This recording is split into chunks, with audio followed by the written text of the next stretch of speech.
Welcome to the Terrible Podcast with your hosts from SteelersDepot.com, where you can find all your latest and greatest Steelers news. It's Dave Bryan and Alex Kozora, always lit, talking Steelers. And now, here's Dave and Alex.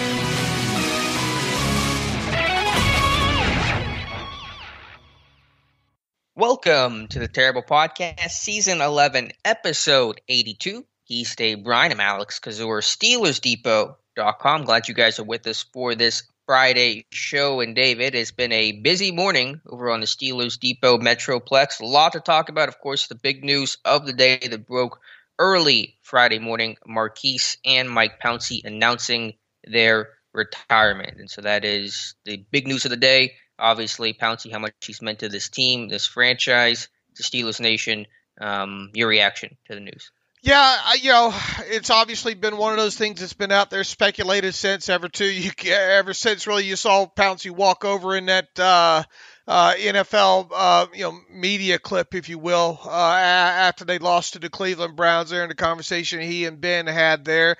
And since then, there's been a lot of speculation whether or not he would play or not. And obviously, we had Art Rooney the second a couple of weeks ago say, had one player thinking about possibly retiring. I kind of thought Maurkice might hang around one more year after laying back and thinking about it. But he's got plenty of money now. It looks like him and his brother are doing something with, a winery and some farms or whatnot and all. So it looks like they're ready to get on with their life's work. And, Maurkice Pouncey obviously isn't the same player he came into the league as, but I still thought he still had some mobility and potentially one season left in him.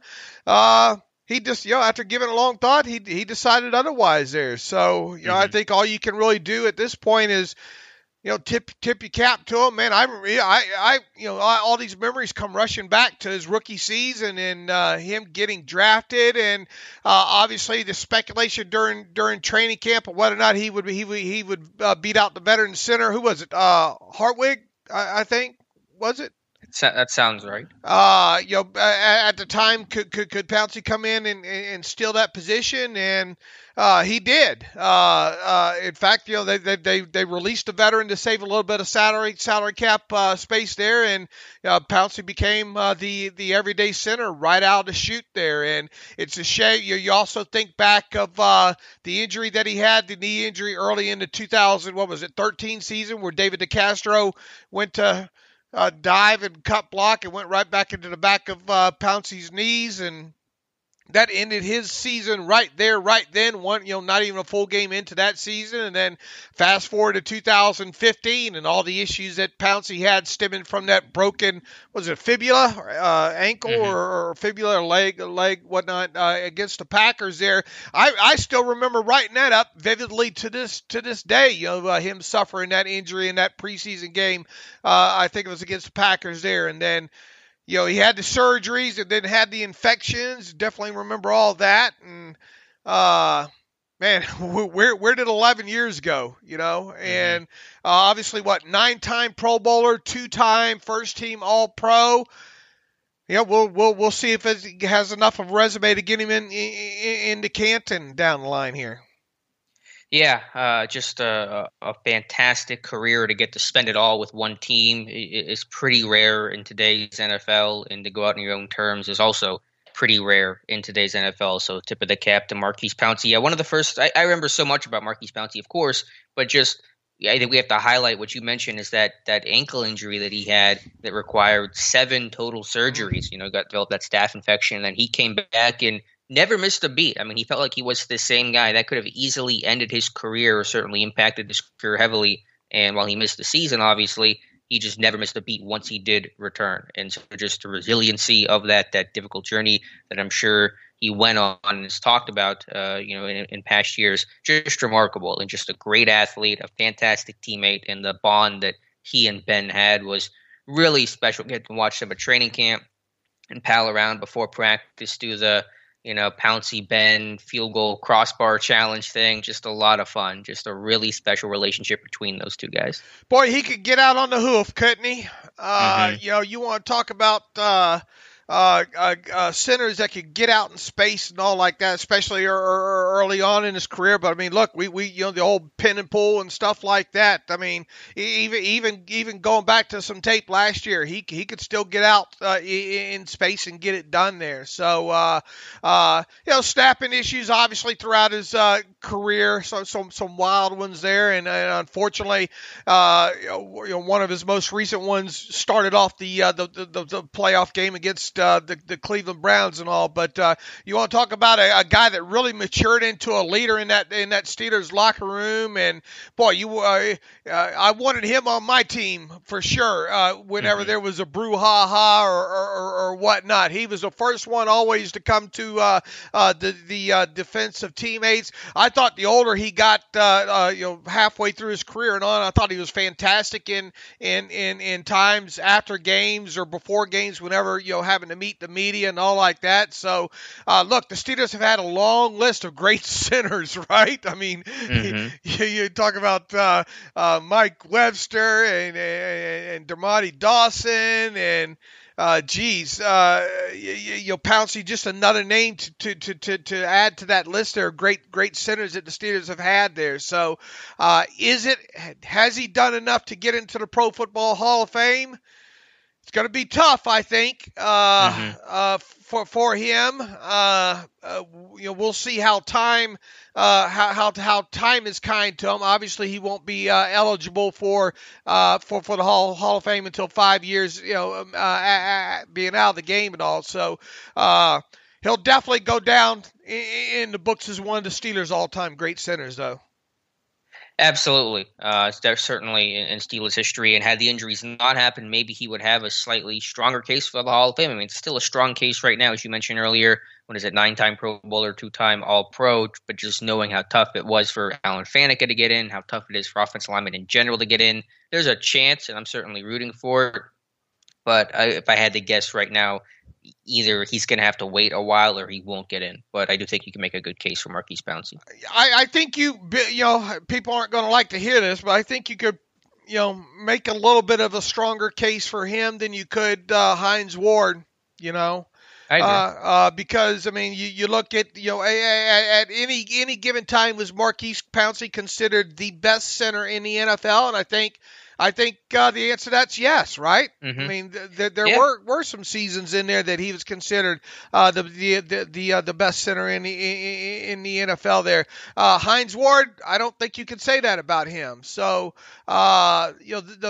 it's sad that Pouncey lost almost really 2 full seasons there to injuries. Had he not done that, maybe we'd be looking at it, being able to say maybe he's more of a slam dunk there, because maybe there would have been potentially more Pro Bowls and more All-Pro, first team All-Pro awards in there as well too. So we'll let them figure it out. 5 years. We got 5 years to kind of speculate about that moving forward there, and there's a little bit of a log jam at offensive line. We'll have to look at that moving forward as well too. So plenty of time to speculate, but. Indeed, it was fun right from the get-go to watch him play. Yeah. I do have to just openly ask, I don't know the answer to this, how many 9-time Pro Bowlers have not made the Hall of Fame? It has to be a pretty short list. Yeah, I don't know, Alex. I'd have to research that myself. Sure. I don't know. I don't know how you feel about about Pro Bowl nods at this point. Well, I know that it doesn't mean a whole lot in what Pouncey made a Pro Bowl, in some years. This year he made a Pro Bowl, didn't he? And probably did not deserve to make a Pro Bowl. But whenever 5 years from now, when you kind of forget about that, you're just looking at a resume, that stuff is going to matter. And it matters more for offensive linemen because there aren't stats to go off of. You just, these writers that don't remember him too well or didn't watch him super closely because he's an offensive lineman, they're going to look at that resume. So I think that it is going to hold weight for his Hall of Fame resume. It could, and look, I don't want to diminish his chances. Once again, I think he's got a lot better chance than Hines Ward does. At least in the immediate future here. We've had many conversations about Hines Ward, and I think his 20-year of eligibility, maybe long after I'm dead and buried, people will be able to say, I told you, Dave, Hines Ward got in, But I think Maurkice Pouncey has a lot better chance, at least in the next, in the 20-year period before he's considered, ineligible and needed to get in by senior committee or whatnot. So we'll have to take a long look at what the log jam looks like, especially with offensive linemen and as a whole, not just centers. Mine. Look, I mean, Nick Mangold. Where do you rank Nick Mangold on the list? How many? Sure. How many All Pros and let's see here. He was 7-time Pro Bowl selection. I don't know how many. 2-time All Pro. And that's how many. So Pouncey's got one more Pro Bowl selection. 2 more. Huh? 2 more. 9 and 7. Okay, 9 and 7. Okay, 2 more, and they had the same amount of All Pros there, right? So, gonna be interesting for sure. Yeah, I'm just looking at the list. Every single guy with at least 10 Pro Bowls is in the Hall of Fame, except for those who are not yet eligible, like Tom Brady, Larry Fitzgerald, etc., Drew Brees. There's only 1 to 3 9-time Pro Bowlers who are eligible who aren't in the Hall of Fame, and those were guys who played in the pre-merger days. So, I mean, just based off of that alone, not that it guarantees anything, but you look at the list of 9-time Pro Bowlers, about 90% of them are in the Hall of Fame. Okay, well, maybe that play in his favor at all. Right. Again, we'll see. But a great career, a great teammate, and just the ultimate teammate is what I remember Maurkice Pouncey as, and a great leader. And every Thursday, the whole O-line, half the team would go over to Maurkice Pouncey's house, and you got to replace that as well. So there's an intangible aspect you have to replace in that locker room, and really feels like the changing of the guard for this team. We're getting really close to that transitional period, that new chapter, new era of this Pittsburgh Steelers, where that offensive line was the same guys every single year, the same familiar faces, same leadership. And through this year and probably through next year, it's going to change rapidly. And how the Steelers adjust to that and adapt to that will be, I think, pretty critical to their outlook. Look, that's a tough guy to lose in the locker room, period, man, and on the offense line. And it's not like they've got somebody that we can say, oh, well, so and so will have to step in this year, and the team can be fine by that. All apologies to the J.C. Hassenhauer family if you listen to the show. That guy's not the answer, but he might have to be the answer, at least at the start of the season here, right? I mean, I don't. That's not ideal. It's not ideal at all. But I mean, unless this team look without a doubt, as of Friday morning, center became a high priority on the Steelers' draft list here. Now. Is there maybe a 1-year fix up? Could a veteran come along on a very, very minimal price and this team sign one? It's possible, Hello, B.J. Finney. Right. Welcome back. Right. He's got to get cut first, but there's no way the Bengals are keeping him. So I think you bring a low-level free agent like a Finney, be a great Colbert move. Just get that veteran stopgap option. Give yourself some options if you don't draft one for whatever reason. And then, you're looking to aggressively attack center within your probably first 3 picks. Right. And I mean, look, B.J. Finney's a better guard than he is than he is a center, and he played he played center at mostly at Kansas State as well too, I believe. So and look, I've been on the train about this team potentially bringing him back, since middle of last season, I think it's on my Twitter timeline there. So it's definitely possible, but I mean, you're talking about a stopgap situation there. Sure. At least you don't have to go into the draft saying we got to get one first round. Right. Which is always Colbert's MO to do. Right. And there are a couple of nice.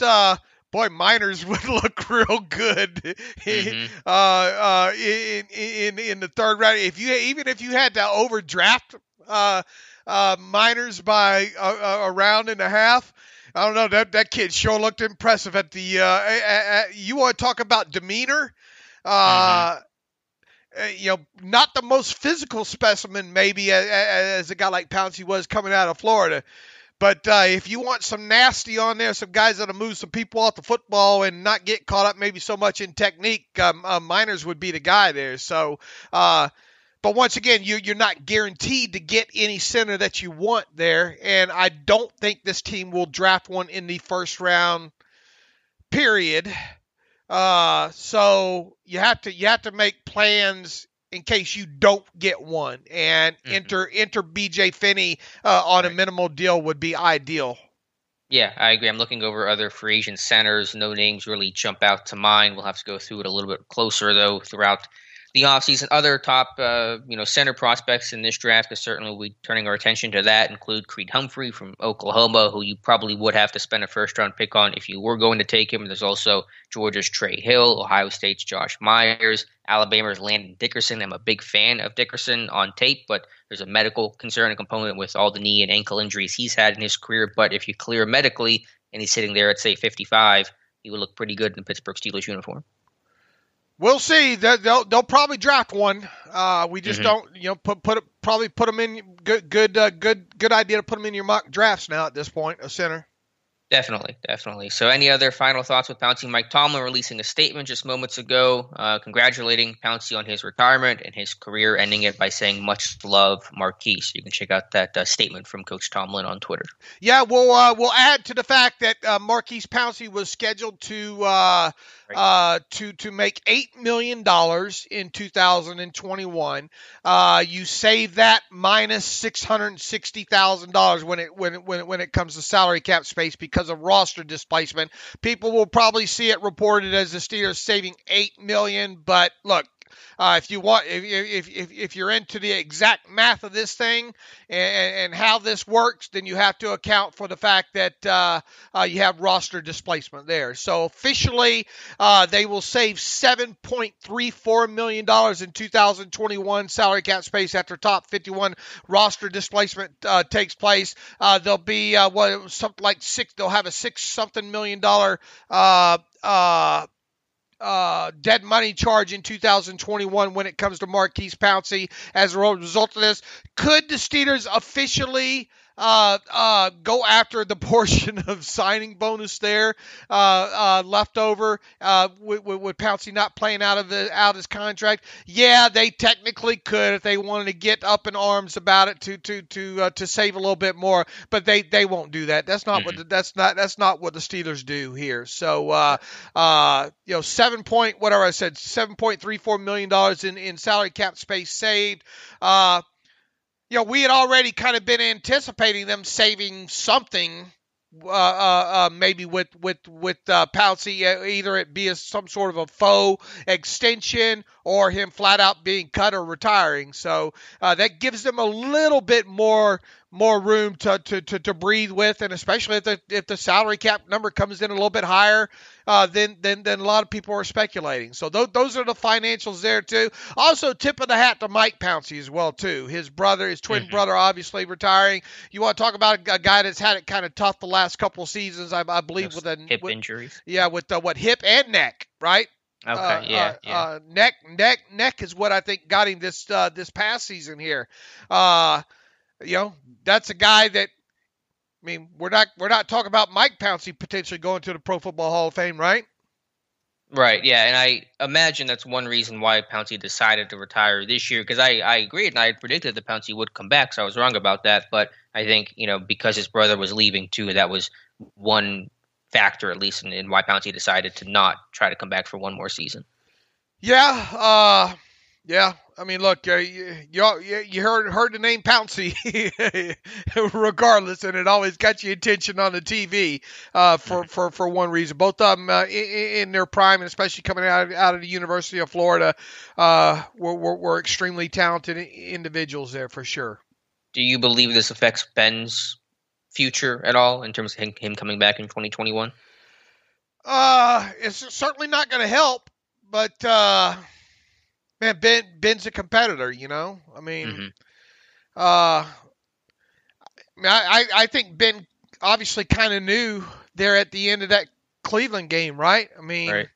I don't think those were tears for him personally. I don't think those were tears from Ben that might have been my last game. I think it kind of I think he kind of probably knew that there was a good chance that was going to be Maurkice Pouncey's last game and last time they played together. And we'll see. I mean, something's going on between Ben and the team this week, so we're led to believe, right? So we'll find out within the next 5 weeks. I promise you that.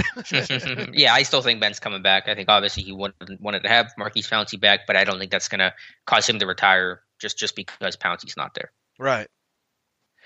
All right, Dave. So that's the official word on Maurkice Pouncey. Now the Steelers will look for his replacement. Other big news. That was supposed to be the big news of the day, at least so I thought. And then about a half hour after that, Ian Rappaport, and then shortly after confirmed by J.J. Watt himself, reported that J.J. Watt has been released by the Houston Texans. And so they've mutually agreed to part ways, my favorite NFL phrasing of all time. And now people are asking, should J.J. Watt or could J.J. Watt become a Pittsburgh Steeler? Look, I mean, it would be a fantastic story if it could happen. I mean, obviously, look, you talk about guys that going into the Hall of Fame. J.J. Watt will be going into the Hall of Fame at some point. First ballot. 5 years after he retires, he is wearing a gold jacket. Right, and it doesn't sound like he's ready to retire yet. Now, the first and foremost here, assuming the waiving happens today, which one would think that it would, teams will first have the opportunity to claim him off waivers. Now, is a team going to want to do that and pick up a $17 million salary? Probably not, right? No, he will go unclaimed. So if he goes unclaimed, then he'll immediately become a free agent and able to sign with actually $17.5 million with Watt there. Yeah, it'd be free to sign. Now, if J.J. Watt is willing to take NFL minimum for the sheer fact that he wants to come to play with the Steelers, yeah, absolutely. But I mean, these guys aren't so much into. I'm sure he loves his brothers to death, all right? But at what point? At what point do you sacrifice millions of dollars to do that? And right. People like to talk about other people's money all the time. Well, he's got X amount of dollars. He doesn't need any more money. Easy to say from the comfort of it sure is. And look, it would be a great story, but I mean, we're still talking about a Steelers team that are severely over the cap at this point. When does J.J. Watt turn 32, or has he not already? He's right around there. I can check. But March 22nd, he turns 32 years of age. Okay, and look, I mean, he still looks like he can get it done. You know, if you're playing him on a decreased level, but are you going to pay a guy $4 or $5 million? Well, what's his market value? I don't know. 7, 8? I still think it's higher. I mean, maybe closer to 8 to 10 because the talent's still there. There's just the health component of it, but I do think he'll still get paid, a decent contract on the open market. I do too, but people are trying to make it sound like this guy is 5'6", or signed for a minimum here. If I was his wife, I'd say, "Oh no, you can see your brothers after the season or what have you here." Once again, it'd be a fantastic story. I mean, I don't dislike. How can you not like J.J. Watt? Period. Just from a plausibility standpoint, man. Now look, if something were to happen with Ben here, and Ben frees you up $19 million in cap space by retiring and all, well, then that adds a level of plausibility to this, right? But once again, then why would you want to bring a guy like this in? To hear most Steeler fans talk, this team doesn't have a chance. I mean, we've already talked that this team doesn't have a chance in 2021. There are a lot of people that think they have less of a chance than we think that they have a chance to do anything in 2021. If that's the case, why would you even want the team to sign a guy like J.J. Watt? That nostalgic that you just say, it'd be fun to watch, or what? Yeah, I think it's just a story element. I mean, obviously, Watt's a good player, and I understand, people trying to connect the dots, and TJ Watt's already on Twitter posting, GIFs and memes of basically saying come to Pittsburgh. But there's just two reasons why it won't work. A, the financials, which we've just discussed, and then B, you have these two guys. I don't know if people knew who they are. Cam Hayward and Stephon Tuitt. They're playing pretty well. So I don't know how Watt fits in there as some sort of rotational guy. Just wouldn't seem like that's something that he would want to do. It's something not worth really paying for. So, I mean, if there was a giant hole along the defensive line, then I think you could certainly entertain the idea more plausibly. But when you have Hayward and Tuitt coming off a career year, Cam Hayward, the anchor of your team, at least of your defense, where does Watt fit in that equation? Right. And I mean, I just don't see how mathematically you get it. Really, schematically, mathematically, whatever, adequately. I just don't see how you get it done here. Once again, if he's willing to take the minimum or play for $2 or $3 million or whatnot, you can make it work. I mean, at his age, though, are you going to sign him to a multi-year deal to maybe try to get the money down that way? The cap hit down that way. I just don't see it. I mean, I've been wrong before on things. And once again, I think it would be great just from the story aspect and just I mean, heck, I never thought we'd see Michael Vick in a Steelers uniform. Now that didn't go too well, obviously. I mean, but I just don't see it happening, man. I mean, where am I wrong? I mean, you're with me on this, right? I mean, you just can't see it happen. I'm lockstep. Yeah, I mean, I'm sure the rumors will swirl and persist, and I've already seen some national media types think that there's a good chance it's going to happen, or at least a chance that it's going to happen. I'm not in that camp, but we'll be watching it obviously closely and see where Watt ends up. We don't know when he'll sign. He probably takes a little bit of time to just figure things out and see what the market looks like. There's no rush right now, so we'll see, but we'll keep you posted. I mean, if the cap comes, I mean, we don't know what the cap's going to come in at, but I mean, if the cap obviously comes in at $198.2 million, then you stand a lot better chance, maybe, to see that. But once again, how would you accommodate him on playing time? If you're going to pay him X amount of money, how are you going to accommodate his playing time? Right, to become, pay him $8 to $10 million to be a rotational guy. It doesn't really work math-wise. And again, you have so many free agents you're about to lose. You're going to sit there and say, let's use that money not on our own free agents, not on Mike Hilton, Cam Sutton, Matt Filer, Juju, whoever you want to put in there. Let's instead use it on about to be 32-year-old J.J. Watt at a position we don't really need any sort of significant help at. And, we'll let Hilton walk so we can sign J.J. Watt. That's just bad business. Right. I mean, people get mad at me and say, I try to shoot these things down quickly. This is a great portion of the podcast right here. For listeners, do you want us to entertain stuff that we don't think is going to happen? I'm really curious here because some people get mad at us for writing and immediately jumping on some of these things and say, okay, that's unlikely to happen. And 9 times out of 10, I think we're right on a lot of our speculation, Alex. There, do listeners want us to? We don't have any pull either. So people say, well, why don't you write about J.J. Watt and push for the Steelers to get him? Even if I wrote 100 posts in a row, about how the Steelers should think about adding J.J. Watt, that's not going to matter in the grand scheme. Do people realize that we don't have? Nobody has that kind of pull that the Steelers are going to do what they're going to do here. And I'm just always kind of, I've been thinking a lot lately, what do people want us to talk about on this show? Do they want us to talk about things that aren't likely to happen? You see what I'm saying? Yeah, well, I think we're discussing it. I mean, we're not just dismissing the idea in the sense of let's not even talk about the news of the day at all. And again, I understand, the people that want to bring him in and the story behind it and how cool it would be to have, TJ, Derek, and JJ all playing together. I mean, that would be an awesome story. But the NFL is not about building stories. It's about, building a championship.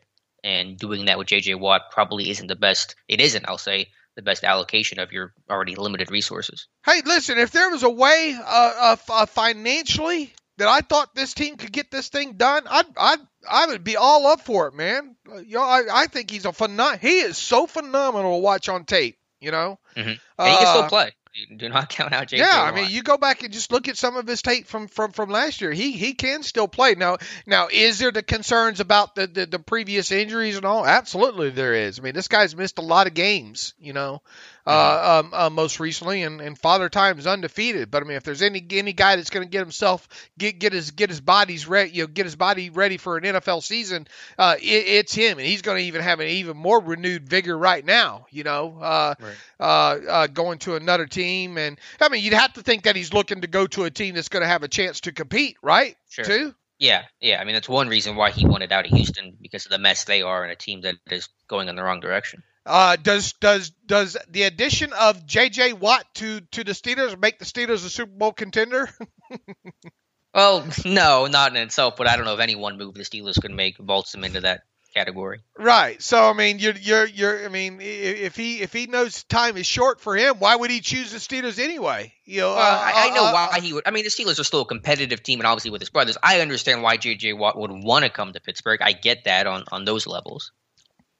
Right. I understand why he would too, but I mean, you would think he'd. Well, I mean, give me a chance to hang with my brothers or go chase a Super Bowl. I'm probably going to choose a Super Bowl. Right. Well, he could argue, I guess, that the Steelers still could compete. I guess make a playoff push, and they're still a playoff team, and so that would be his rationale. I was trying to get both. Okay. But it would also mean that he's not going to be a starter or some sort of rotational snaps, and is that what he wants either? I mean, maybe he would make that sacrifice, but again, will Pittsburgh entertain that idea? It takes two to tango, so that's where I don't think it's going to happen. Okay. I don't think it's going to happen either. We'll see if we're right. People let us know if we're wrong. Yeah, we'll keep you posted. All right, some other news of the day.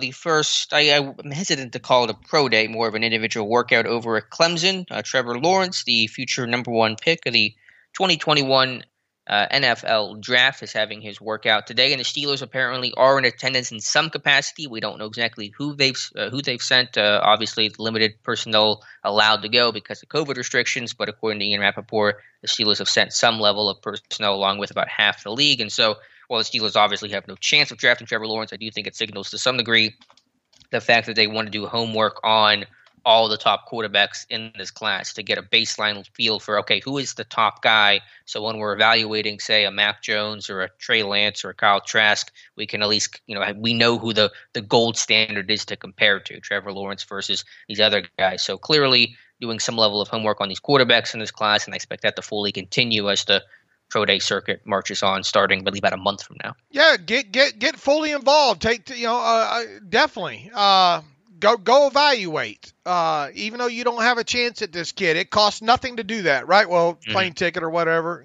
but I think they can afford it. I think they can swing the plane ticket. Yeah, I think they can there. And they actually might be driving it, maybe even just driving. That might be safer to do. And why wouldn't you? And I don't know if I don't think any interactions allowed to be had with the players here at these pro days. I think they have to do it all Zoom or whatnot there. But go evaluate them. I'm all. We've talked about this several times. They've got to get back in. They've got to get fully emerged in the process here of like they did a couple years ago, and obviously you got new people involved in this as well too, with Mike Sullivan and obviously Matt Canada and all like that. So absolutely have at it.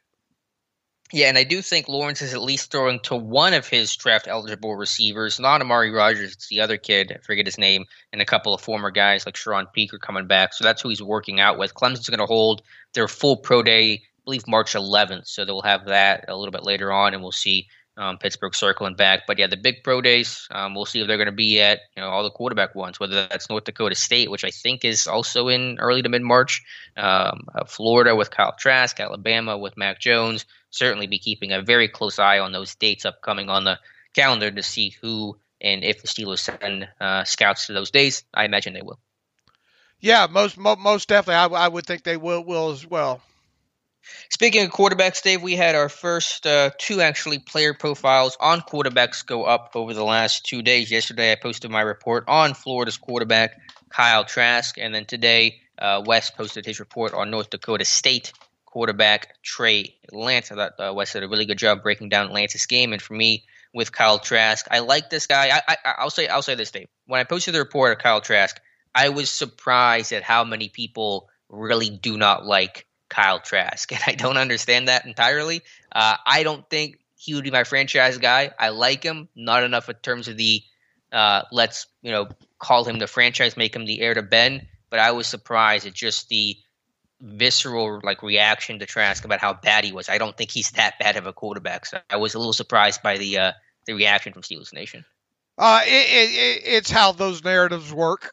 I didn't even know there was a narrative though. People read on Twitter and all like that, or and they run with the stuff. Look, I don't think. Let me ask you this: is he if you're a general manager or decision maker, whatnot, are you drafting this kid in the first round? Would I do? Period. Is that what you're asking? Period. You're asking if I would do this? Right. If I would do it? I would probably not. No, because I don't think he's a franchise quarterback. My comp for him, because I try to do as many player comps as possible, especially for quarterbacks, was Nick Foles.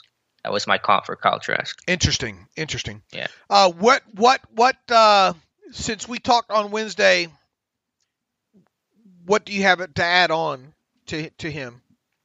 I was trying to get the complete picture, and obviously I know I said Wednesday I wanted to go watch that game against Oklahoma, and I try not to hold that against him too much. I mean, it wasn't a good performance at all, obviously, but he was without all his top weapons. No Kyle Pitts, no Kadarius Toney. I think his top 4 receivers did not play in that game because they all skipped it to get ready for the draft. And I do give Trask credit for playing in that game and sticking it out, and I think someone framed it as the captain going down with the ship. So I try not to hold that against him too much, although it was a pretty poor performance. I just think overall the big negatives on him, the arm strength is good, but it's not great. The velocity is not fantastic. There's still some work to do in terms of processing, getting some tunnel vision, a couple, too many jump balls, just a couple of decision-making things he's got to work on, and then a lack of mobility as well, which is really not a statue, but is not going to be any sort of asset really in designed quarterback run game. So, and I just didn't get that feeling of this is the guy. I usually kind of get that feeling with quarterbacks this is the dude. And I like Trask. He's got a great story. This dude has worked extremely hard. He was a backup in high school, and he had his offers coming out of college were Lamar, McNeese State, Houston Baptist, and Florida. And I don't know how he pulled the Florida offer, but he did. And this dude's earned everything he's had. And he's going to be a really hard worker, and he's going to work his tail off. You're not going to have any concerns about him in terms of effort or focus or anything like that. And he's a leader, and there's a lot of intangible things I like about Kyle Trask, but I just don't see this is the guy where you bang the table and say, you got to get him. If you get this guy, it's going to change the course of your franchise. And that's a little hard for me to articulate and describe exactly what I'm not seeing with that in Kyle Trask, but I just don't get that feeling. If I don't get that feeling, it's hard to invest that first-round pick into the guy. What is his single best trait? Accuracy and placement. I do think he's a really accurate quarterback. I think his ball placement, especially on some of these deeper throws, it has been really impressive. And I can see that fitting in the Steelers system as it is today, because obviously it's more of a quick game, more of an accuracy, timing, rhythm type of offense. And I think Trask does that really well. But if you want your Steelers offense to evolve something more than where it is in its current form, then Trask probably isn't your guy. At any given point in the study, did you say this is a guy that could potentially extend the play? Not really. The best trait he has for that is his size, being listed 6'5", 240, so he can occasionally break out of a sack because he's just a big guy to take down. And there's more mobility with Trask now than, say, Ben right now. Obviously, it's a very low bar to clear, but he's not mobile the way that Ben was coming out of Miami, Ohio, or the way that Josh Allen was out of Wyoming. I saw somebody comp him to Josh Allen. Those two guys are very, very different. So he can run nakeds and boots and play action and all that, but he's not someone that's going to be a threat really with his legs. My initial feel for him too is more of a second to a guy that I don't latch the first round pick onto personally. And I have him. I think his arm strength's a little bit, just a tad better than Mac Jones. It's not great, but it's better, right? I still haven't seen enough of Mac Jones, so that's the next guy I might work on to make that evaluation. I mean, it's good, but it's not. I wouldn't even say good. It's average. There are certainly times where you can tell his arm isn't there. There are some underthrown deep balls. I think one of the best throws you can look at in college football to evaluate arm strength is the far side out route, throwing the out route from the far hash. And there was one against, I believe it was Oklahoma, where the ball got there late and it didn't have the velocity and got picked off and pick six the other way. And so the arm, I would say, the accuracy and the placement of the deep ball is good. I think it's similar to Mason Rudolph in that extent, but the overall arm strength velocity is average to probably even below average. Is that Jordan Palmer conducting Trevor Lawrence? I don't know, but it's what he usually does this time of year, so I would not be surprised if it was. Yeah, it looks like Jordan Palmer's conducting Trevor Lawrence's workout. All right. What else? What else do we have here? Yeah, Palmer, I think, is there. He's a good-looking kid. You know it. Trevor Lawrence, a good-looking kid. Yeah. Like physically, just all of it, man. He's got that kind of that Fabio. Just watching him move all the way. He's just a good-looking kid all the way around. Yeah, number one pick. He's going to Jacksonville. So, and then we have the report on Trey Lance, and I think Wes liked Trey Lance. I was looking over the report last night, and so that's a guy I need to watch more of because I know Wes was doing the report on him. So I was taking Kyle Trask, but let me see what his overall evaluation was with Trey Lance. So I know we've discussed several times. Says, Lance has plenty of time for future or for further growth. And that would be a guy that if you could draft this year, trade up and have him sit for a season, that could mitigate some of the concerns about lack of experience or being NFL ready and those things. So I think you can make an argument that, being able to trade up for Trey Lance or get him some way or another and then have him sit for a season would be really ideal for both sides. Let's see. What was it? What was kind of his final thoughts on him? Let me just read his last paragraph here. In that time, talking about maybe letting Lance sit for a season, the Steelers would have to further develop and refine Lance's game while also beginning to mold their offensive scheme around his strengths. This is definitely possible considering how many things he does well on the field in terms of the modern quarterback style of play. And at 20 years old, Lance also has plenty of time for further growth. And that's Lance is only 20, a really young guy and probably a guy that needs to sit for a season anyway. So that would be maybe an ideal situation in Pittsburgh where he comes in, sits for 2021, learns from Ben, watches Hall of Fame work, and then hopefully ready to take over in 2022. You would think a guy like Lance versus a guy like Trask has a lot more upside, right? Period. Yeah, I would say Lance, and a better prospect, probably. Mm-hmm. That sounds fair.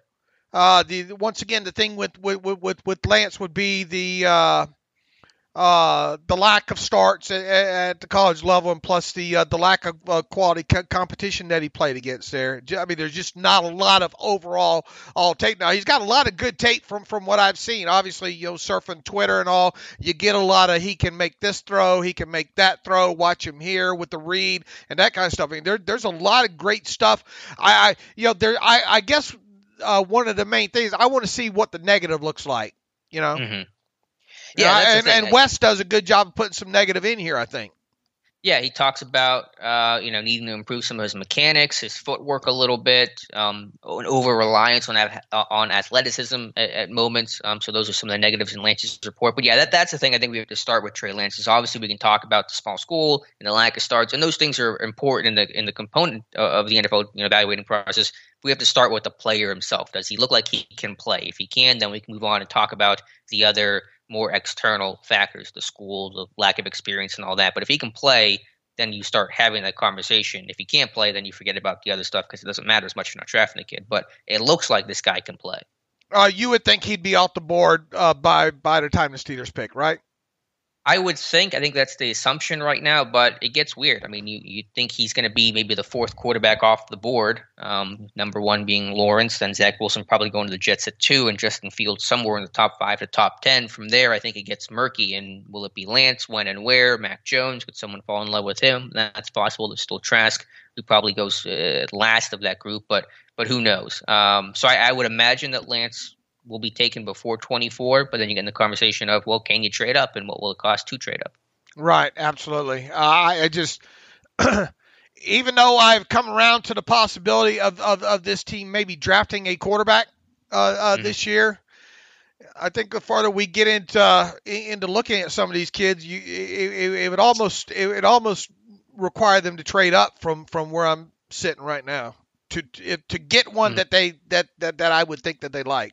Yeah, but I'm not opposed to that, to be honest, because there is no such thing as overpaying to get a quarterback. If you get one that you like, yeah, I mean, absolutely. If you think that's the guy that you got that you can tie your wagon to, that can be the starter for at least the next 10 years and give you a chance to win Super Bowls, you'd be foolish not to, Right.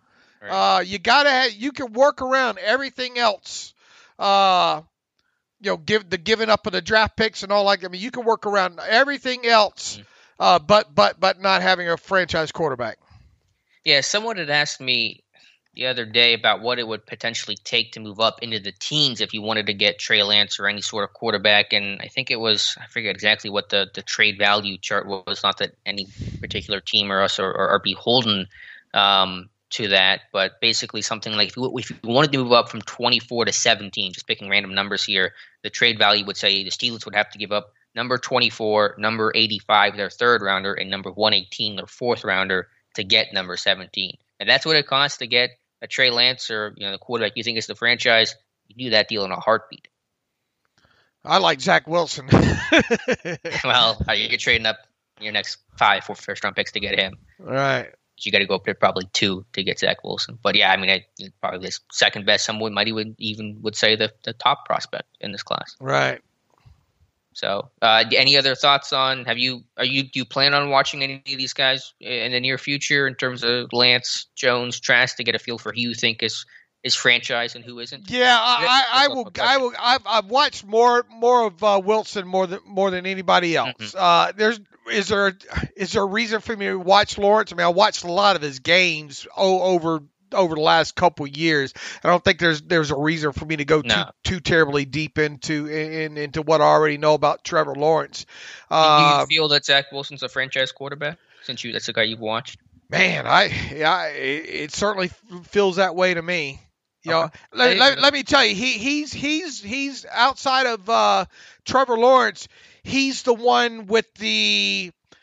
I think that I'll have to look at how many wins and all that he has, though. But I think he's the best one that fits the Parcells rules. In other words, look, this isn't an exact science. I'm not going to pretend that I have the exact science on any position, especially not quarterback, one of the toughest positions, to scout and all like that. But I think you have to get yourself where you decrease your chances of failure. How's that? And I think Zach Wilson checks a lot of those boxes that help you decrease the chances of failure when it comes to him potentially being a 10-year career, franchise quarterback or longer. Isn't one of Parcells' things, though, to be a captain? Isn't that on his list of things to look for? It might be, isn't it? I don't believe know. So. And I don't believe Wilson was a captain at BYU. Okay. I saw some media type talking about that today. Well, that might be concerning. For whatever reason. I mean, is this kid just a golden child, or or what? Let me ask you this: from watching Wilson on the tape, what was it about him that made you feel like he was a franchise guy? What was that feeling you got? Just his ability to. I think he can extend the play. It's obviously not one of his specialties, but he can. You see instances where he does that. Strong arm, man. That guy can make every throw. Period. Mm-hmm. Has the arm strength to go along with it as well too. I think he reads, at least from what I'm looked at. I think he's got a good grasp of being able to dissect defenses and all like that. I think he just checks a lot of boxes, man. But look, I thought Blake Bortles did as well too. So but that's obviously been years ago. And you learn from your mistakes and all like that. But outside of Lawrence, obviously, Zach Wilson would be my second favorite quarterback here. Oh, gotcha. And then just by the way, Ben Roethlisberger tweeted out from the Big Ben account about Maurkice Pouncey's retirement, showing a picture of them hugging each other, saying, "I don't have the words. I love you and thank you, Ben." So that was his message to Maurkice Pouncey. Mm-hmm. Wow. Yeah, tough day for sure. With Ben and the relationship he had with Maurkice Pouncey. Boy, all those we at some point it's too bad you can't have a compilation of conversations between, and obviously that it'd be not a lot of not safe for work, I think, kind of conversations. But there weren't many centers better in the NFL to have mic'd up than or that giant boom mic over than Maurkice Pouncey. Some of those and boy, just off the cuff, the the dialogue between Ben Roethlisberger and Maurkice Pouncey pre-snap, sometimes that you could pick up just on regular television broadcast was absolutely fantastic. Mm-hmm. And Pouncey telling Ben that won't work, just some of the dialogue. It'd be great to have just a career's worth of dialogue between those two pre-snap. You know what I'm saying? So Yeah. look, it's going to be tough for Ben. I think Ben's kind of made it.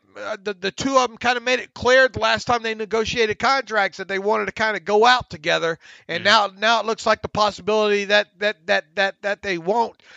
Is Ben going to want to break in a rookie center? Well, he we'll wants see. to play. He really won't have a choice at this point. Best laid plans with him and Pouncey, but life happens. You go in different directions. You can't always control it the way that you planned it. And yeah, that's a good point about them being mic'd up. I know this is a very small thing, and it's not like it was any sort of groundbreaking information, but I do always love whenever the play clock was going down to like 2 or 1, and gotta go, Pounce. Gotta go, Pounce.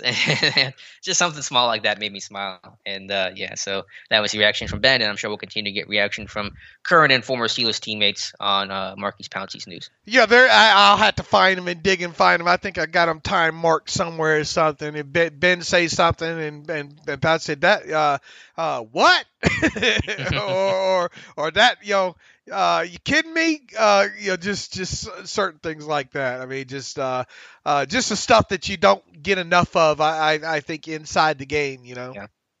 Well said. I agree. All right, Dave, we're back to our salary cap portion of the podcast that's made its way into every episode now. And again, no one knows what the cap's going to be. There's so much, one day we hear one number, the next day we hear a radically different number. And that's what happens in the last couple of days, where I believe this is from Joel Corey speculating on it, or at least some report about the NFL hoping to have their TV deals in place before setting the salary cap for 2021, and if the numbers come in as high as they could be, we're talking obviously billions of dollars that could push the cap up much higher, even potentially staying flat, which would be huge news for every team, Pittsburgh included. Where have I heard that before?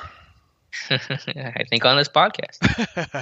CNBC is the latest. Jabari Young had a report the other day saying the league is hoping to get the framework in place for a new television for new television broadcasting deals over the course next few weeks in advance of the start of the new league year, which is still a little over a month away, as this will have a substantial impact on the salary cap. Have I not said that TV contract negotiations could play a big role in this thing for quite a while here? And if they're able to get a lot, and I think really only one, I can't remember, I think only one deal is kind of officially up this year, and I think the rest of them in other words, they're working on getting extensions done now for a lot of these, because I think a lot of these deals have 1 year one year left in them.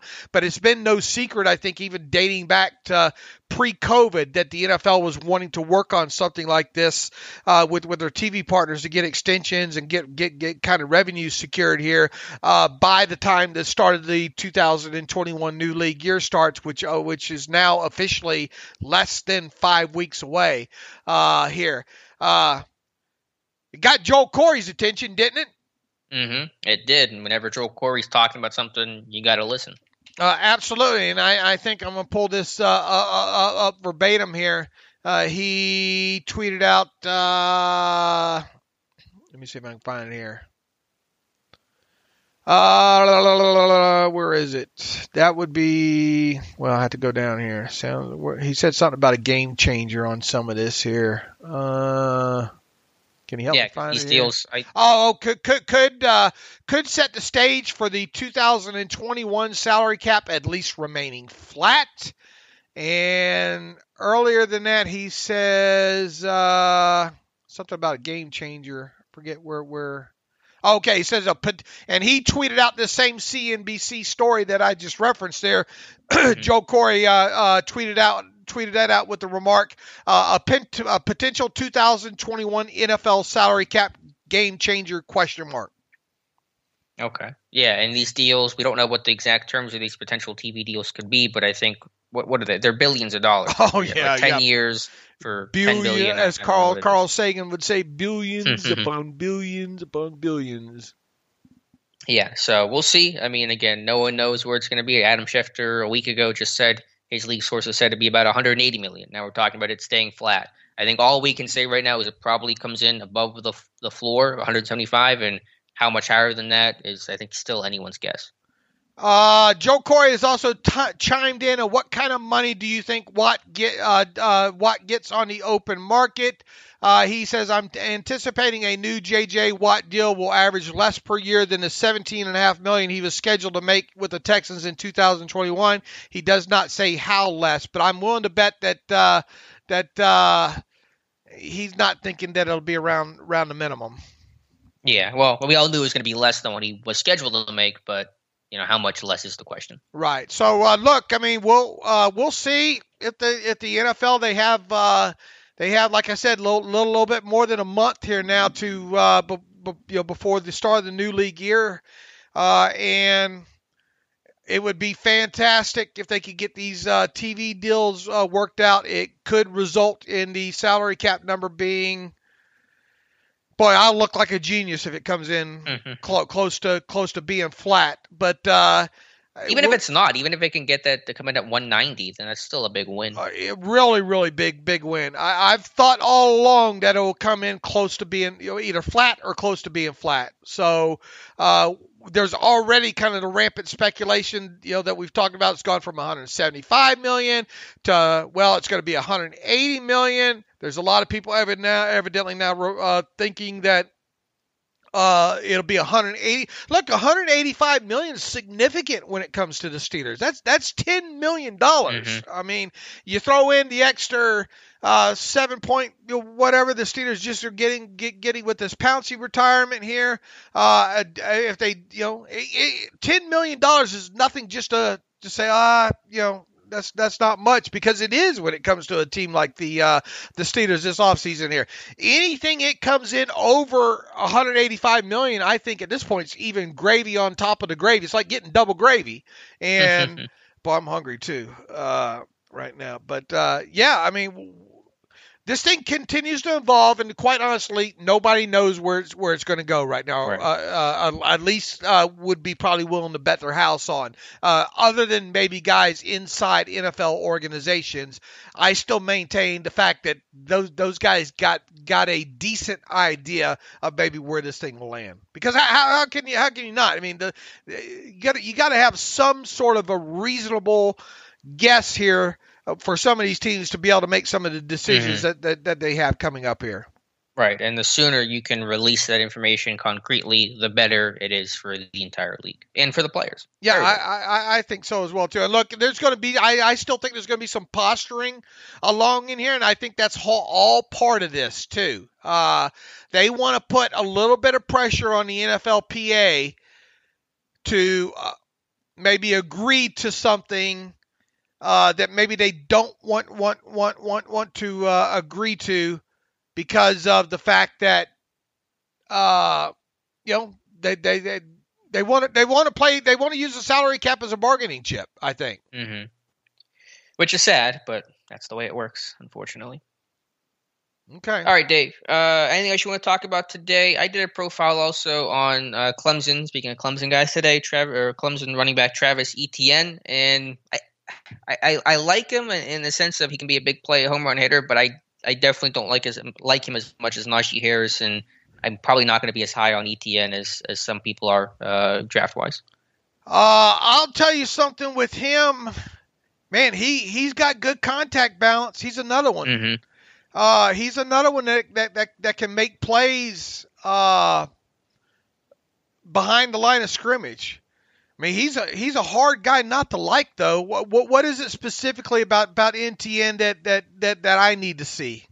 Well, the couple of things with him was Clemson's offense was so structured in the sense that he had so many big runaways to the second level where he could use that speed and go untouched to the second level, and he's not going to get that same structure ability in the NFL. If you look at him in some more short yardage situations, he lacked power, lacked finish, and goal line, 3rd and 1, things like that. And I think it was especially noticeable in the 2 games this year that Trevor Lawrence did not play due to, I believe it was COVID-related reasons, against Notre Dame and I think Boston College as well, where he averaged about under 3 yards a carry in those 2 games. This defense is really honed in on ETN, took him away. The offense wasn't as explosive or dynamic. And I think he's a better receiver than what I thought he was going to be when I started the report. And so that's a feather in his cap. But I just think, he's got the benefits so much of playing in all this space. I mean, Clemson ran so many sprint draws this year and just had huge runways for him to be that playmaker that he certainly is capable of being.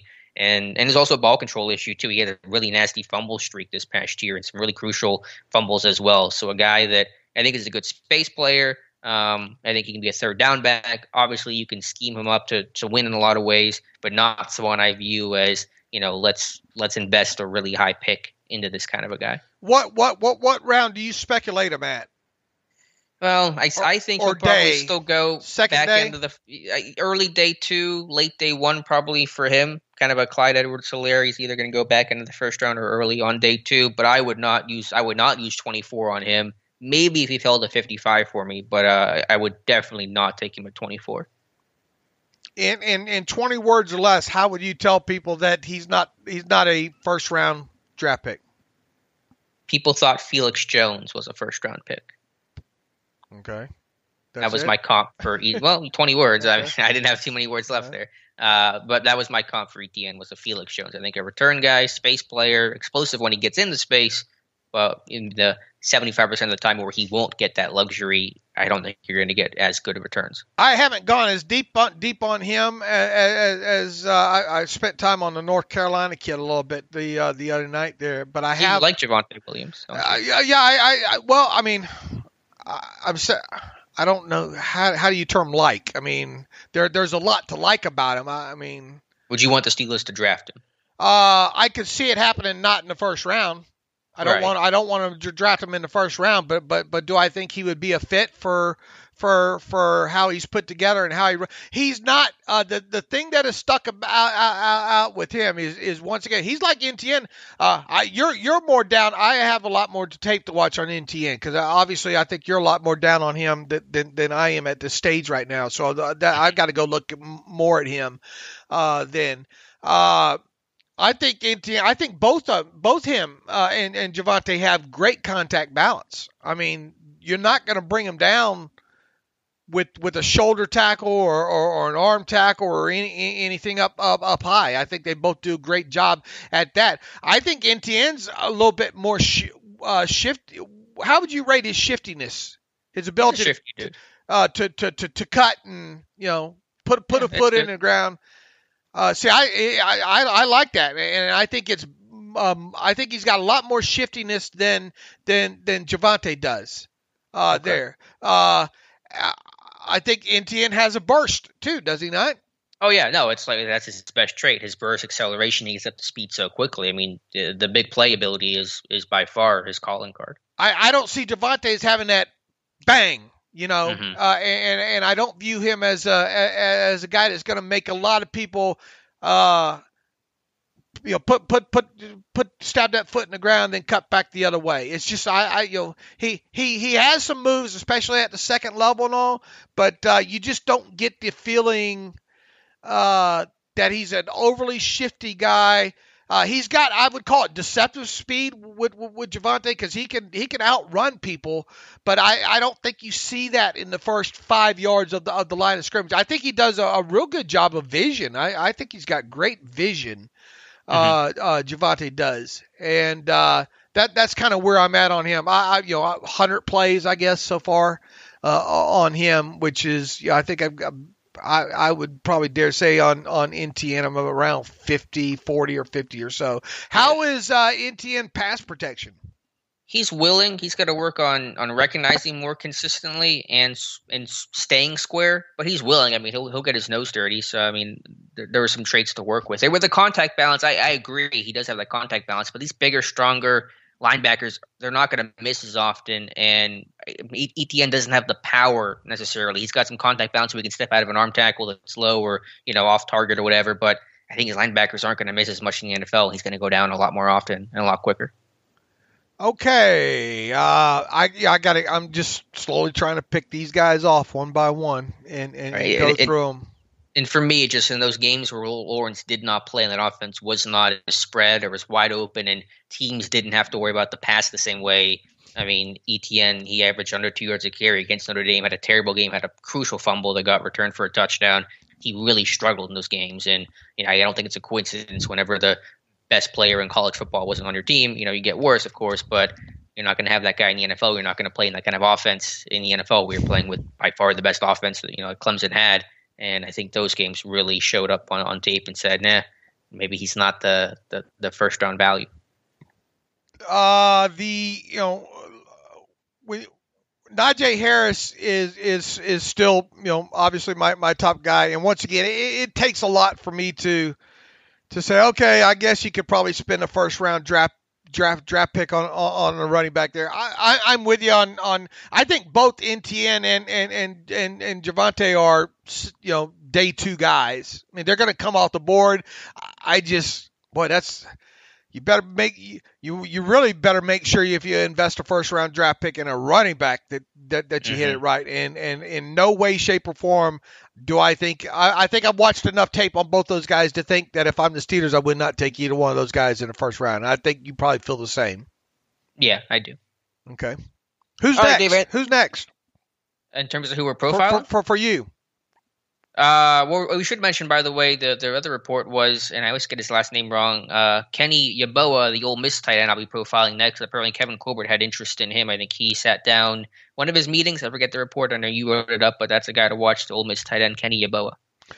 Pro football, I haven't watched. I've watched just enough of him to know who he is. And but what was the report? Colbert sat down at the Senior Bowl with him? At the Senior Bowl, sat in with the way I took the report, interpreted as being, is sat in on the team's meeting with him. Okay. And it was kind of phrased kind of weird. I'm thinking, okay, did he sit in on the team, on the Senior Bowl, each team's meetings? But I took it as whoever, say the position coach sat down and talked to Kenny. Then Kevin Colbert sat in on that one. That's the way I interpreted it. Is that the way you interpreted it? Yeah, I think that's the most sensible way to interpret it. All right, now if a quick run through on his tape, and then based on, depending on what kind of stock you want to put in, what Pro Football Focus thinks of. They have him as a seventh round or undrafted grade on him. I don't think he's going to be that low. Blocking. He has a lot of experience. He played 4 years at Temple and then transferred to Ole Miss there, and really wasn't lights out, if you will, in a limited season. I think he pulled out the last couple games to get ready for the draft and all like that. More of that kind of flex guy more than anything.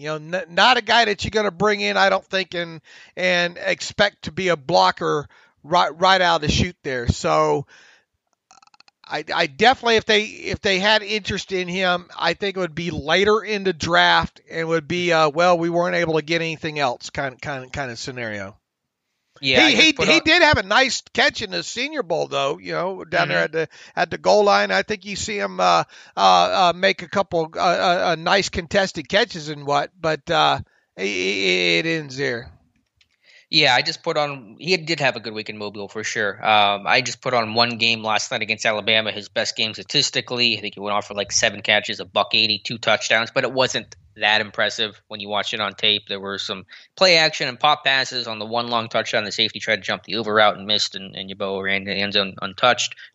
Athletically, he's fairly stiff, pretty rigid, not as fluid as a mover as I was hoping to see. He did do some pass protection. He actually was used there and did a pretty good job in the limited action I saw. But, probably, we're talking maybe on the high end of things, a 4th-ish round pick. Okay. But I'll watch some more and get a profile on Yeboah. And I think I have got some edge rusher I want to watch, too. I think the Penn State kid that'll be coming up next couple of days. Okay. Good deal. All right, Dave, anything else you want to talk about, or do you want to get to some reader emails and close out today's show? Seems like I'm missing something here that I wanted to talk about, but I can't rightly find it. Edmonds. Oh, yeah, Turaladmins was named most improved player. by Pro Football Focus. I think that's fair. I don't know exactly how I would rank it, but I think he did show improvement, and I think that's a fair assessment by PFF. Yeah, I don't think that's setting well with a lot of people as well right now. Did he improve enough to make you want to give him the 5th-year option this offseason? I think we might disagree a little bit. I think I would give Edmonds the 5th-year option because the only times the Steelers haven't done it, and I agree with the philosophy is for like true busts. Like obviously Jarvis Jones didn't get it, Artie Burns didn't get it, but Edmonds is obviously far from those guys. Now he's not T.J. Watt either, obviously, but I think he's played well enough that he fits his role as being that box safety really well. He's a good complement to Minkah Fitzpatrick. And also knowing that you're going to have a lot of cap space next year in all likelihood, I think you can do the 5th-year option. Does it bother you at all now that's fully guaranteed the moment you exercise it? Yeah, it'd be nicer the old way, huh? When he didn't have to guarantee it. I mean, then if that was the case, I think it's a no-brainer because there's really no downside to doing it. So I understand you're kind of locking yourself in with that, but I still would do it even knowing that. And people are going to hate me for this. I'm going to get a lot of hate for this. Not as much as I'm getting on Twitter for trying to shoot down the JJ Watt notion. Once again, folks, we get it with JJ. We are both big fans of JJ and all like that. But I mean, he literally would have to take quite a substantial, huge pay cut. So if he don't care anything about money and just wants to play with his brothers in Pittsburgh, then absolutely that kind of thing can happen.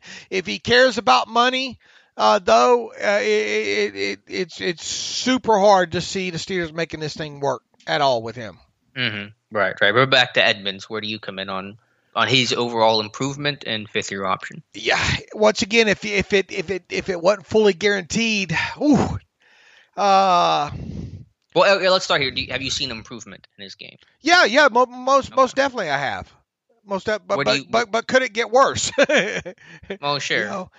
There's no reasonable thought it will get worse. He's still 24. I think still ascending. He's still getting better. I think more than anything. I don't think I would, but that's just me. I could see the argument where the argument would be made that, look, he isn't Jarvis Jones, he isn't Artie Burns. But if that's the argument that you're using, is that a very good argument? Well, I'm just saying the times that they have used the 5th-year option were on clear busts, and granted, those were different rules back then. It's a little different with that being guaranteed now, but obviously Edmonds isn't in that camp. I will say, though, if you're not going to pick up Edmonds' option, are you drafting a safety this year? Because I would assume that probably means Edmonds last year will be 2021 with Pittsburgh. Well, no, his 5th-year option would be for 2022. Oh, is it for 2020? Well, yeah, that's what I'm saying. Is his last year will be 2021. No, his 5th-year option is for the 2022 season. Hold on. When does his rookie contract end, not counting 5th-year option? 2021. Right, so I'm saying, yeah, so if you're not picking it up, then you're saying that 2021 will probably be his last year in Pittsburgh. Because you're not picking up the 5th-year option. That's what I'm saying. Yeah. Okay, I thought you said if you pick it up. No, if you don't pick it up, in your scenario, then you're basically saying, like, we have no interest in bringing you back for another. I mean, obviously you could theoretically, but that probably is a pretty good sign you're not going to come back. So are you drafting a safety this year to replace him, or are you going to just have to hope to deal with it in 2022? I think you would address the position and hope that you get something there, and then if you don't, then you would obviously have to turn around next year and draft the position. So add that to the pile of needs, though. You're adding a safety on top of that, and not that you can be beholden to that because you make a lot of bad decisions that way. But I think Edmonds has improved enough to warrant it. You are going to have more cap space next year. The cap going up and very likely off the books in some form or fashion. And I think he has improved. And as a box safety run defender, I don't think his ceiling's incredibly high, but I think he pairs well with Minkah, who's the center field playmaking type. If he didn't have a playmaking type, then maybe you would look at someone else other than Edmonds, but Minkah's going to be around. I think Edmonds complements that skill set pretty well. Here's the thing with that. We don't know what his official 5th-year option number will be, but I've seen it speculated around, I think, 6 or 7 million, right around in there. That's not too bad. For Edmonds, and I guess in today's day and age, that as far as safeties go, that's not, a huge number. And obviously the Steelers, you would think, would be in a little bit better salary cap space wise, be able to afford something like that in 2022. As far as that goes. So, once again, it's not unthinkable that the Steelers would pick up his 5th-year option. A lot of people aren't going to like it if they do. I'll tell you that. Sure, I'm pretty confident the Steelers will pick up his option. Okay. I'm more confident they will pick it up in the sense more so than I am personally confident in doing it. But I have a pretty strong suspicion that they will pick it up. I think I'm not. I'm obviously not silly enough to think that to guarantee that they won't. So I think it's definitely plausible. I just don't think the percent chance is maybe high as you do. How about that? Okay, that's fair. I mean, I still think it's plausible to happen, especially if the number's like, 6 million or whatever the number comes in at. And, he's not somebody that you're gonna fall. If you picked up the option, are you gonna try to sign him to an extension next year, or do you wait to see how he plays it out? Yeah, I think you're probably gonna wait it out. Okay. And that's what, they'll obviously pick up Minkah Fitzpatrick's 5th-year option, and then he won't even play on that number because they'll work out a new deal with him prior to the start of the 2022 season. Right, exactly. All right, let's see. Anything else? I think that's everything. Get to some reader emails and close out today's show. All right, where's my email machine here? I had open... vamp for me here for a moment here. Oh, here it is. Okay.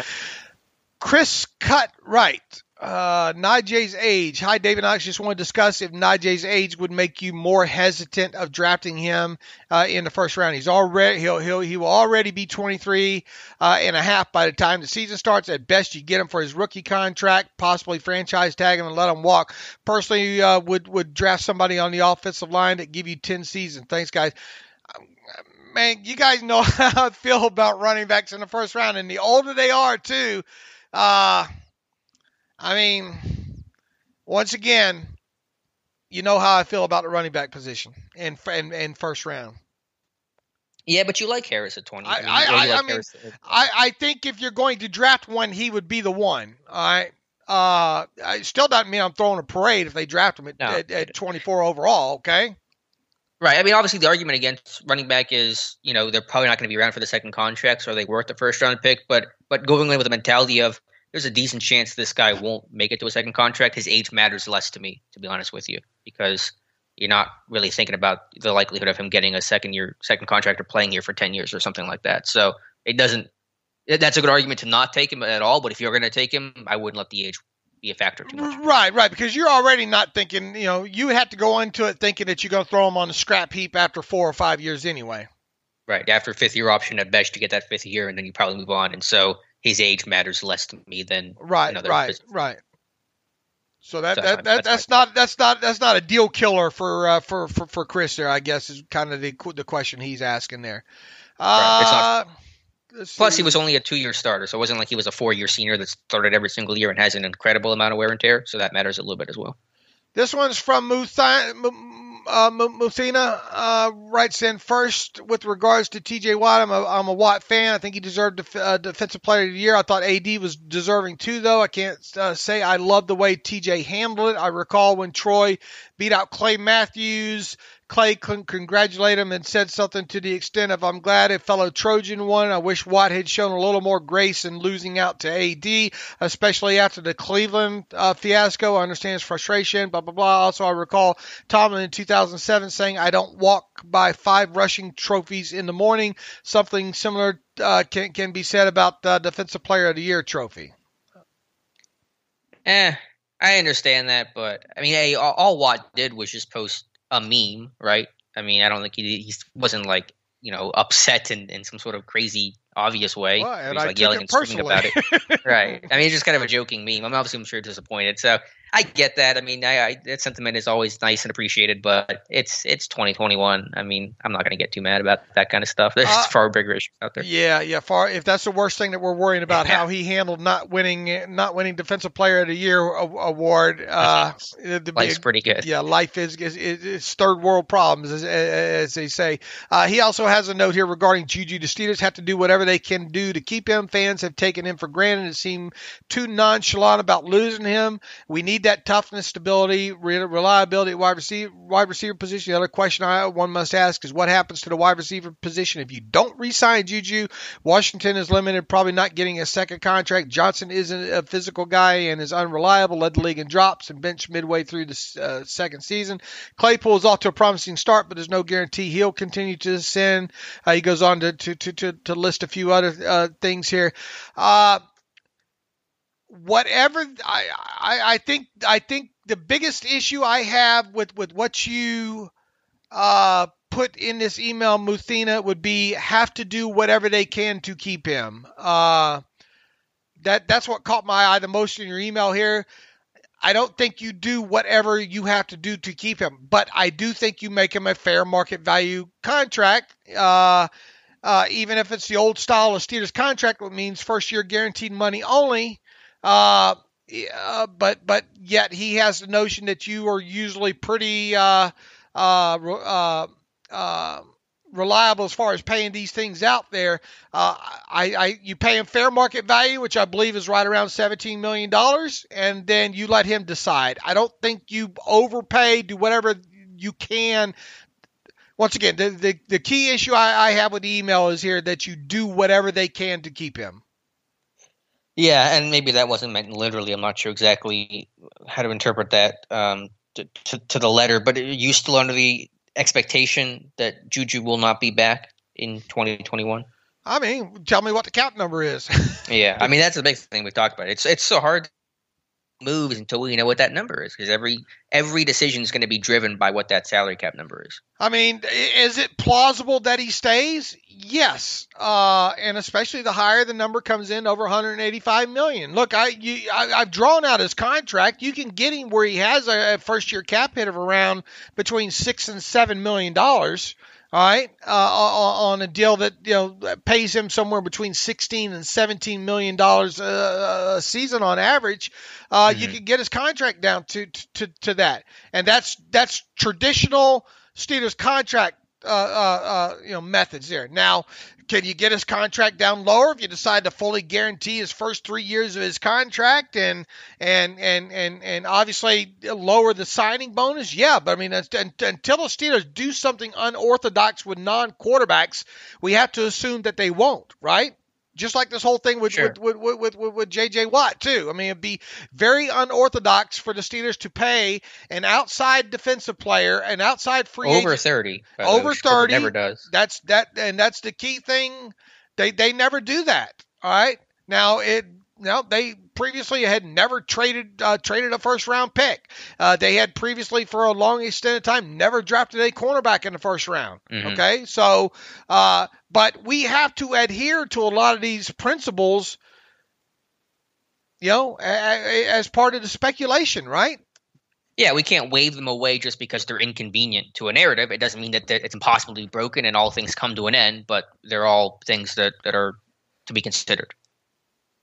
Excuse me. You all right? Yeah. A yawn caught up with me there. I'm boring myself. Well, to go back to Juju, and again, not that you're going to recklessly overpay for the guy, but does the equation of, okay, Ben wants to return. We do want Ben back, even if we're maybe a little less enthusiastic about it than Ben is, but now he's just lost Maurkice Pouncey, his center. Does that compel you to want to bring back Juju any more because you don't want to have Ben lose Pouncey and Juju? You have to make. Obviously, I could go 18 different ways with that question there, but I think in a vacuum, you have to look at each player in a vacuum. Because you have to look at, is it best for the organization over the course of the next 4 or 5 years to have Juju at $16.5, $17 million per season? Right. No, I get that. Of course, like I said, you don't want to be reckless about it. And again, the concern is you don't want to make moves just because they make Ben happy, especially if Ben's going to be playing in his final season. But I do think that enters the thought process, because I think you have to look at these things in a vacuum, but also look at a bigger macro picture for the team and say, do we want our quarterback to have without his center and his top receiver, slot receiver at least, going into 2021. Look, and here's the other thing that's working against Juju too that I've pointed out in the past, and people want to ignore it. The Steelers don't have a history of paying Wide receivers near top of on a first contract, meaning their first contract after their rookie contract. They don't have a long history of paying wide receivers near top of the market value on their first contract. And like it or not, Antonio Brown was well below market value. I mean, well below top of market value, was he not? Yeah, I've always disagreed with that assessment. I don't believe that's out of principle that they're doing that. It's not because they just don't believe that receivers shouldn't get paid, coming off their rookie deals and we'll let them walk. Okay, but they have a long history of it, though. Well, it's been a lot of weird stuff because they had to pay AB because they couldn't pay Wallace and AB and that whole young money crew, so they had to pick one of those guys, and so that's what happened with that situation. Then Martavis would have gotten paid had he not been off the field issues and stuff like that. So unless there's any actual correlation or causation between the two where they're specifically purposely not paying. Even Hines didn't get, Yeah, but he got paid. I mean, they brought him back. I mean, obviously. Right. They did, but it wasn't top of the market value, Yeah. Near top of the market value at the time. I just don't see any principled reason why they would say, well, we're not going to pay Juju top of the market value because that's not what we do. That's not who we are. I don't think that's their mindset. It just those reasons were all for happenstance and just other non-related reasons. I tell you, severely affect or impact or could impact what they do in the draft too. This is a team that only twice in the Kevin Colbert era, right, has not drafted a wide receiver. Only 2 years in the Kevin Colbert era, 2 or 3. I think it's 3, but they've drafted one every single year since 2011. I think they didn't draft one the year after AB, which was AB's and Manny Sanders coming in. They didn't draft one the following year. Was that 10. 11 or 10? Why do I not know this? 2010. So it had been 2011 that he did not draft. They did not. Yeah, so since 2012 on, they've drafted at least one. And of course, if they lose Juju, they're definitely drafting a receiver. Even if they keep Juju, there's still a good chance they draft one later on day 3. So yeah, I'm with you there. Right, but I mean, if they let Juju go, then you have to plausibly think that a 4-round wide receiver at that point in the draft, right? Yeah. Oh, yeah. Certainly the urgency is increased, and will they take a receiver will be much higher if they lose Juju than if they keep him. And yeah, I could definitely see an Amari Rodgers, even 3rd round, come to Pittsburgh. Once again, to circle back to your question, tell me the cap number. I'll tell you whether or not I think they can keep Juju. My gut feeling all along has been that they won't. All right, but obviously that stems all the way back from us thinking that it's going to be a $17.5 million, where everybody's like, oh, slam dunk, it's going to be, it's a horrible season, blah blah blah, it's going to be $17.5 million cap number. Right. Well, let me ask you this: where does the cap have to come in at? Because we can just do the speculation on our head. Is it 185? Will he come? I mean, not that it guarantees it. I think 185 or more extremely helps his chances. How's that? All right. So if it's below 185. You're basically thinking like that he's not going to come back unless they do something with his contract that they don't normally do. So 185 is. People want us to speculate about this, and it's harder than ever this year because we don't know a cap number, or don't even have we don't even know if we're going to be able to guess at be within $5 million of the cap number. Normally, you can at least do that at this time of year. No.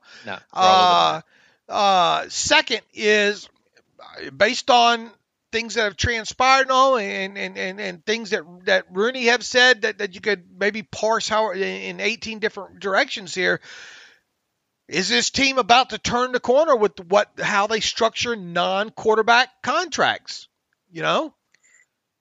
Yeah, I think they're going to do it more out of necessity with avoidable year things than doing something new with outside free agents. Sure. I think any moves they make will be just reflective of navigating this cap situation as opposed to some sort of change in philosophy and for non-cap related reasons. All right, here's one from Jeff Berg. He says, Dave, could you explain how signing bonuses work? You were talking about Kelvin Beachum, and there's no way we'd sign him for $3.5 million or more for 1 year, but you could see a $4.5 million deal with $2.5 million or something as a signing bonus. I thought signing bonuses count towards the cap. That's why I need your cap wisdom, because I don't understand how signing bonuses work. I forget exactly how I framed that, but here's how signing bonus. We were talking about because Pro Football Focus had said 1 year, $4.5 million for Beachum. I said, look, there's no way they're going to give him 1 year, $4.5 million, period. But I could see maybe as Beachum getting in 2021 a total of $4.5 million. That's a totally different statement there, because you can give him a lot of that $4.5 million in 2021 as part of a signing bonus if it's a multi-year deal. And whatever the signing bonus, here's the thing. Let's say the Steelers signed Beachum to a 3-year contract, okay? Whatever his signing bonus you give him would then be equally divided up over 3 years for cap accounting purposes only. Repeat this, everybody listening. Cap accounting purposes only. The player gets that money in the year that you gave him the signing bonus, but for accounting purpose, for cap accounting purposes only, the entire amount is divvied up over the years of the contract there. People see the bonus proration broken down on like over the cap and all like that, and they think that's what the team owes him. No, that is proration. That is proration of bonus money given to the player, already given to the player there. It's just that teams are allowed to account for signing bonuses over a period of time against the cap. Did I explain that much? What's the key word here, Alex? You tell me. You weren't listening. For cap accounting purposes only. Okay. That's signing bonuses when broken up over years are done so for cap accounting purposes only. Okay. And that's in the CBA. The maximum you can prorate a signing bonus, if you signed let's say you signed a player to a 20-year deal, not going to happen, but you signed him to a 20-year deal and you gave him a $5 million signing bonus. Okay, I'm using this for easy math here. You signed him to a 20-year deal, you gave him a $5 million signing bonus. How many years can you prorate that signing bonus over for cap accounting purposes only, Alex? 5. My wife said 20. No! You're embarrassing me on the podcast here. It's 5 years. 5 years is the max that a signing bonus can be stretched out for cap accounting purposes, not the length of the contract. I apologize for my wife. She's embarrassing me. Brought great shame on the Brian. Right. Now people are going to think we don't know the cap in this house. That's what your welcome mat says. We know the cap in this. 5 years is the maximum length of time you can prorate a signing bonus out. You could now here's the thing. Now, what if you signed the player to a 3-year contract, Alex? How long can you prorate the signing bonus out for cap accounting purposes only? Still just 3, the contract. The contract length, right? You can't prorate it 5 years when you don't have the player under contract for that long. So like maximum 5 years. Right, max is 5 years, assuming you had the player under contract for that length of time. If it's less than that, then you can only for cap accounting purposes only prorate it out for the length of the time the player's under contract. Does that make sense, Jeff? What I was getting at there is just because they're not going to wouldn't sign Beachum to a 1-year, $4.5 million deal, they could still give him $4.5 million in cash in 2021. And in such, let's say you made Beachum's minimum base salary, I believe he's got enough vested years that he would be right around that $1.075 million number. So that, and then what's the difference? What do we say the difference between $4.5 million and $1.075 million was?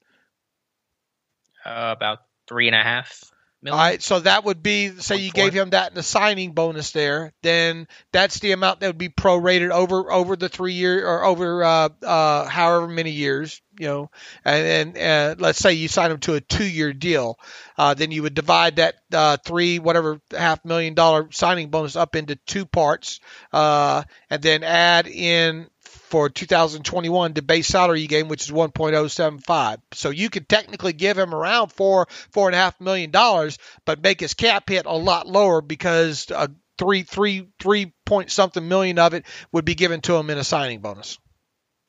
Gotcha. I bet Right, I still lost people there.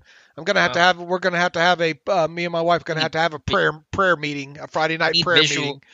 Need visual aids. I don't know how it's gonna work on an audio medium. We're gonna have to have a prayer meeting. Talk about the cap here. Bless her heart. Bless her heart. I'm a blocker. That's it. I'm blocking her. Poor woman. All right. Pastor Joe Green writes in, redrafting the 2020 NFL Draft, Justin Herbert picked by Bengals, Justin Jefferson lands with the Lions. David Alex, have you already seen this redraft for 2020? But wow, without even having a round 1 pick in 2020, 3 picks from round 2, 3, and 4 get selected in round 1 of the redraft. That's impressive. This is, I think, the CBS Sports. One of those guys did one of the, it's that time of year where you look back and do redrafts, which, I mean, all right. But I did see, they have Dotson, Claypool, and Highsmith all going in the first round. I think Chris, I forget who that is over at CBS Sportsline that wrote that one up. But and yet you turn around and I forget which Chris wrote that up. But anyway, then you turn around and the NFL Network graded out the Steelers rookie class at a B-. Well. That's the off season for you. Opinions are like, you know what, and everybody's got one. So it's still noses. That's what you're. Yeah. What noses? Opinions are like noses. No. That wasn't what I was getting to there. Let's get to. He's also, it sounds like, an ad-free. $25 for no ads is some of the best money spent. Guys, you better get on this. Alex and I are going to have us a prayer meeting when I go to Pittsburgh. Mm-hmm. We're going to talk about maybe a possible site redesign and some other things that we've been meaning to tackle. And when all this stuff gets in, we're probably going to be a ad-free subscription cost increase too. So if you want to get in before any of that happens, you better get after it. Kevin Hickey writes in, as an ad-free subscriber and longtime reader of the website and listener to the podcast, I want to say thank you to Alex and the whole staff for great content you give us Steeler fans. You're welcome. As an attorney, I am one of those salary cap nerds as well, too. That makes sense. Here we go. Is there anything in the CBA that prohibits the league from actually announcing the salary cap number for the next few years? I would assume the reason is that since the cap is related to revenue, there is too much unpredictability, so they have to wait until after each year to determine the cap number. But in light of the pandemic, it seems like it might be in the best interest of the NFLPA and NFLPA to try to continue to normalize the cap for the next few years by announcing more predictable cap floor range, blah, blah, blah. Otherwise, it seems like teams could be moving a lot of money into next year blindly, hoping that the cap continues to rise more than expected. Similarly, a little more predictability will help player agents who are trying to sign longer-term deals. Thanks for all you do, Kevin. Kevin, great question. Do they have the ability? I think overall the cap, as stated in the CBA, is set off of revenues from the previous year. Obviously, they had to have some negotiation prior to this coming year of what a potential floor could be. In other words, to circumvent, well, here's what the revenues came in, and it's going to be way low. They had to negotiate at least what a floor would be. I see your point, and no one would be all over it more than I did if I already knew. I would love to know 2022. Heck, it's bad enough I don't know 2021 cap number right now. I damn sure would like them to be able to tell me what the 2022 cap number would be. And I understand Kevin for bringing this up because it would help teams plan out better. Maybe would they talk about something about like that during this offseason negotiation, Alex? I mean, I suppose it's something that they could talk about. Do I foresee something like that happening? No. I think the owners want to just rip the Band-Aid off right now, get whatever losses they had to take behind them, and move on with the revenue. But I definitely see where it's a great question. It's something that I would probably have to get it's above my pay grade, so to speak. Maybe it's something we could ask Joe Corey about or something like that. Yeah, just tough from a practicality standpoint because you don't know what those numbers are going to be. They're based off revenue. You don't want to say the wrong number, and you can't do it, or it's higher or it's lower. I don't think that's a feasible plan. Let's see here. 2 days ago, I don't know if we got. No, we didn't get to this one. William Sinclair, keep seeing Najee Harris mock to the Steelers, so watch the little tape to see what the hype was about.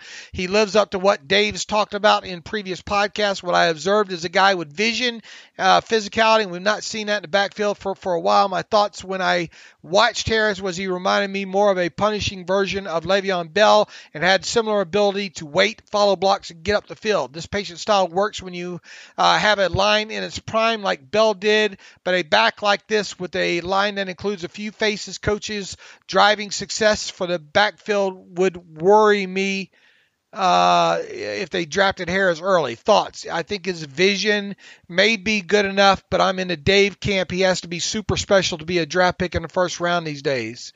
Look, you ain't got to twist my arm to come up with reasons not to draft him. I mean, why they shouldn't? I've just pretty much have kind of stated that I think it's plausible that the Steelers would consider it, and if they did consider any running back in the first round, it would more than likely be Najee Harris if he fell to him. He'd be hard for them to ignore. I have come to that phase of the pre-draft process.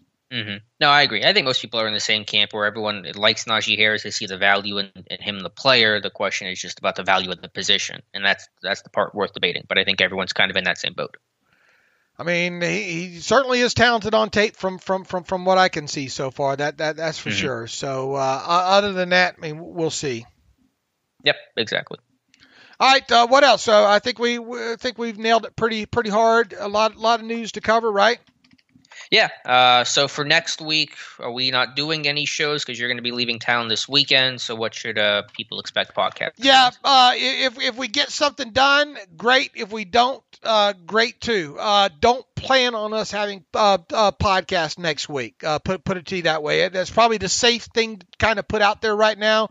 With me going out of town, not knowing, half my trip going to be in one city, another half going to be in another city. Obviously, going to want to spend some time with Alex, and I think David O is going to meet us a little while as well too. So plan on us being back. Alex might post a video or two early next week, right? Yeah, I could do something like that before I get to come see you there midweek there, whatnot, to kind of supplant or whatnot. So, and when we do return the following week for the podcast, it might be about time to go down to 2 a week. So, we will keep you posted on that. So, in the meantime, you can follow me on Twitter at Steelers Depot. Follow Alex on Twitter at Alex_Kozora. Follow the show at Terrible Podcast. Email the show, theterriblepodcast@gmail.com. If you like what we do and you want to donate to the cause, please go to SteelersDepot.com and hit the donate button up right navigational bar to make a secure donation that way. Conversely, if you want an ad-free version of the site, go to SteelersDepot.com